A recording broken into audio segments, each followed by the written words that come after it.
সুনীল স্যারকে, এবং অবশ্যই এটুকুই বলবো যে সত্যমেব জয়তে।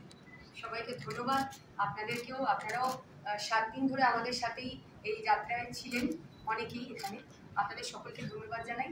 আগামী দিনে যাতে নিজের দায়িত্ব যা আজকে শপথ বাক্য পাঠ করলাম সেই দায়িত্ব যেন ঠিকমতো পালন করতে পারি, সবাই আশীর্বাদ। রাজ্যপালের কাছে কি বার্তা?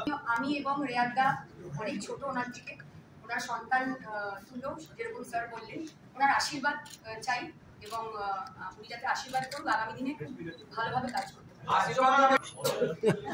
না, উনি মন থেকে আশীর্বাদ দিয়ে দেবেন আমাকে। কারণ শপথ বাক্য পাঠ করানোর বেলায় তো অনেকদিন ধরে চিঠির কোনো উত্তর দেননি, তাই যেতে চাইলেই তো আর ওনার দেখা পাওয়া যায় সেরকম তো নয়। আমরা 7 দিন ধরে দেখেছি, উনি মন থেকে আমাকে আশীর্বাদ করবেন। এইটুকুই বলতে চাই যে হ্যাঁ, আপনি যেটা বলেছেন ঠিকই, তো সেটা লিগ্যাল ব্যাপার, সেটা যেরকমভাবে যাবে, যেভাবে করার সেভাবে আমরা করবো, সেই বিষয়ে আমি এখানে কোনো মন্তব্য করবো না।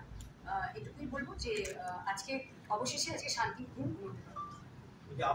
পূর্ণ হলো, এবং তার জন্য আমি ধন্যবাদ প্রথমেই বললাম, এবং আমাদের নেত্রী যেরকমভাবে আমাদের দিক নির্দেশ করবেন আমরা সেইভাবে এগোবো, এবং আমাদের সকল সিনিয়রসরা রয়েছেন, আপনারা সকলে রয়েছেন, আগামী দিনে আশা করি ভালো করে কাজ করবো।